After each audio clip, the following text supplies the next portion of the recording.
It's been, how long? 25 years. I've worked as both president and prime minister. Well, I don't even know if it's worth saying it like this. On the other hand, it's important. I have this feeling that I still don't feel like some kind of politician, who sits and determines the fate of their country or does something even greater. It seems to me, it all comes from the family, from the environment in which I grew up. I continue to breathe the same air as millions of Russian citizens. When 3 years ago all the Western companies were leaving us en masse, many had the feeling, especially those who had seen the crisis of the 90s, that we would inevitably fall back into that. Well, yes, many were hoping for that. Yes. And what were your own feelings at that moment? Did you know that we had such a strong economy? No, of course not. I mean, I assumed that we weren't diving headfirst into the abyss. We have certain reserves. But of course, there were many risks, that's obvious. We were too immersed in a situation where the country became very dependent. The modern world is like that, very interconnected. It's natural, that's how it should be. But when a country like Russia becomes too dependent on external factors, it's dangerous. We were simply forced in 2014 to make a decision to support the people of Crimea and Sevastopol, because any other course of action would have meant abandoning them to their fate. The year 2014. And I assumed that it would undoubtedly be associated with certain serious difficulties. And that's how it turned out. Sanctions were immediately imposed in 2014, and we thought we did the right thing. The last few years have been very challenging, dramatic years. What conclusions should we draw from them to move forward? It's always like that. And now, perhaps it sounds especially acute. Namely, decisions need to be made in a timely manner, and any serious step should be carefully prepared for. You mentioned that you would not want Russia to return to the path it was on before the year 22, as it was a path, as you said, associated with hidden, veiled intervention. So, before the year 22, did we not understand this? Or were we unable to do anything about it? Firstly, we didn't understand some things. And secondly, we still approached our agreements with our Western partners with trust, cautiously, but still with trust. When signing the Minsk agreements, we still counted on them being adhered to. But as it turned out, we were simply deceived. They just took a pause under the pretext of needing to comply with the Minsk agreements in order to rearm Ukraine and prepare for war with Russia. This is also an experience for us. We certainly need to take this experience into account in the future. I just proceeded from the fact that if we do not rely on our traditional values, we simply will not exist. Russia will simply lose its identity. And this is extremely dangerous from the perspective of the country's future. It was clear from the early 2000s that our geopolitical adversary acts very cunningly, says one thing, but does something completely different.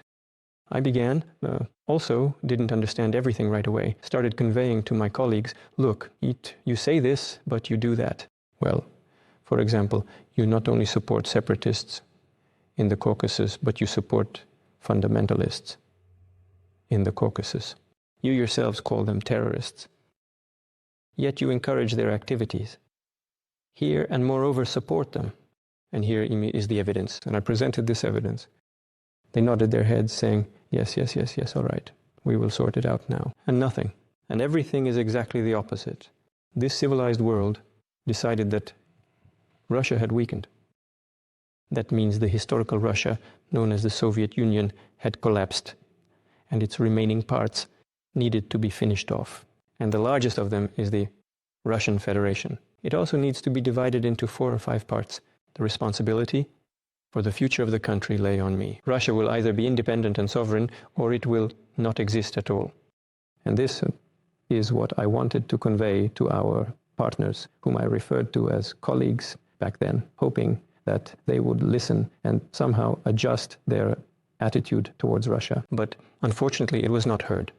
That is, they heard it all, but did not respond appropriately.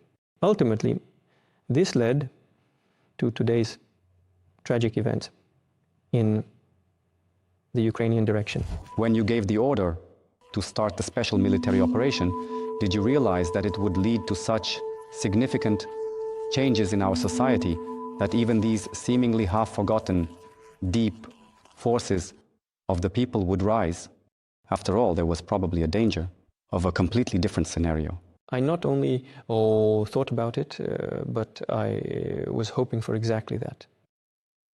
Although, of course, there was a danger of a different development of events and a different state of society. And in this sense, the risk was certainly great. But overall, I was precisely hoping that the reaction of society would be exactly like this. And when an ordinary citizen, our common person, begins to realize that he is the state, that it is precisely up to him that today, tomorrow, and the future of his children, his family, his homeland, and his country depend, he really understands that the deep state is him, and he is the last frontier, the final authority. Do you remember the Great Patriotic War? Mighty war Russia. There is nowhere to retreat. Moscow is behind us. Do you think reconciliation with the Ukrainian part of the Russian people is possible in the future? I think it is inevitable, despite all the tragedy we are experiencing now. But it's a question of... It's time. Long time. Yes, it's a matter of time. Time and again, we come to the conclusion that the West seems to hate us for some reason. Are they envious, perhaps? No, this, first of all, this started a long time ago. Look, in the year 988, yes, there was the baptism of Rus. It seems to me that back then, simply Prince Vladimir decided to be closer to the superpower of that time, Byzantium, the richest, most powerful state. Then we very quickly found ourselves involved in the conflict between the Roman throne and Byzantium. In Rome, they reformed Christianity. In Byzantium, they did not.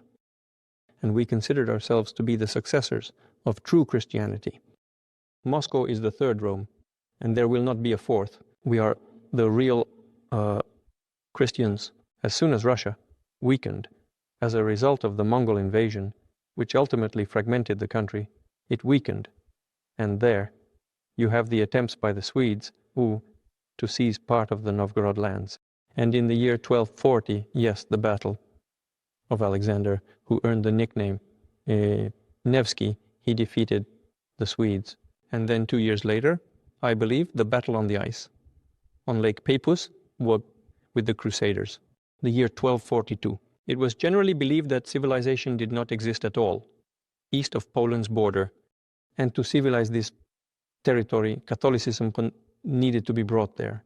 As soon as Ivan IV, Ivan the Terrible, said, "No, we will remain Orthodox," the legend immediately arose that he was a cruel tyrant, that he was completely insane, and so on. Then Peter I and his desire in certain areas where he believed Russia was lagging to adopt Western standards, establish production, and create an efficient management system to develop Russia. But I am sure that Peter I did not want us to just copy everything that was the best. As I understand it, we were supposed to take the best and then, on our own foundation, move forward to make it even better.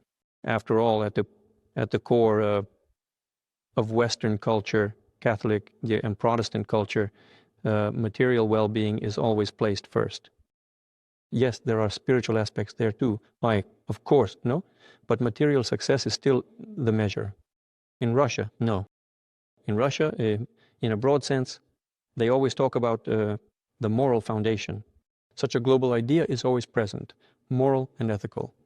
Hence, the constant desire of the Western community to take a bite out of Russia, to somehow subjugate it, to make it more obedient. This happens from century to century, a period of crisis.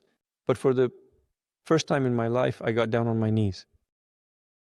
And the second time we saw it, publicly recently, it was in Beslan, at the monument. Well, yes, that's still a special case. These are children.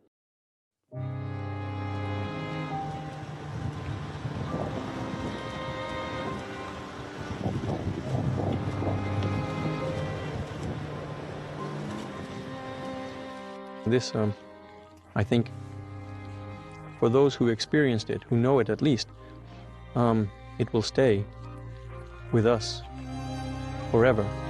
25 years ago, few could have imagined that Russian-Chinese relations would become such a factor in international politics as a whole.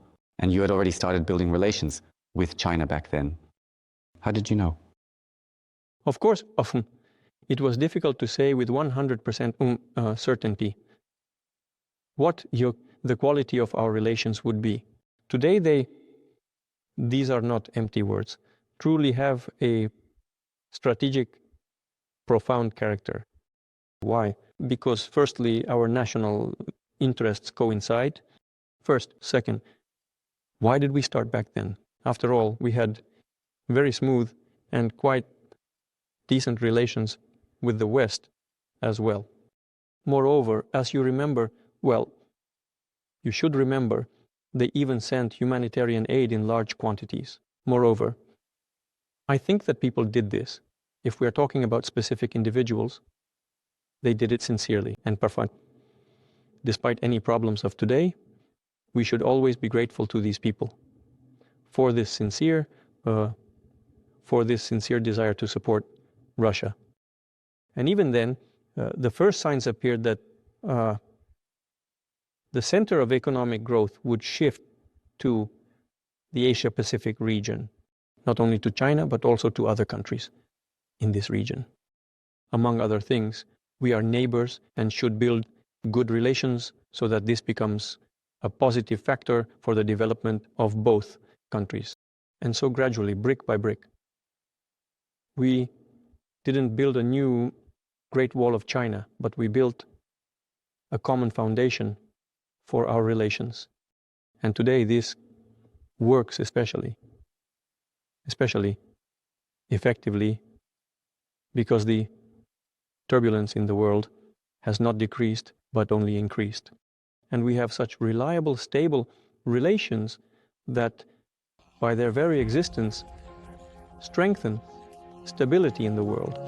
What will happen to global relations in 25 years? Well, you can never predict with 100% certainty, especially in such matters, but this trend remains. And look at the share of the so-called G7 countries. Now it's unclear why it's called great, right? And what the share of the BRICS countries was. The BRICS countries, in terms of purchasing power parity, have already surpassed the G7 countries. And the trend continues. It's even growing. And the share in the global economy and consequently in global affairs will continue to decrease. This is very closely connected, economy and politics, the sphere of security. 25 years is a very short period of time. Well, that's why I'm sure that in the next 25 years it will be exactly as I say. You always appear very calm and composed. Do you never feel the urge to, as they say, hit someone? Always, indeed. Always? I live with it, but I fight it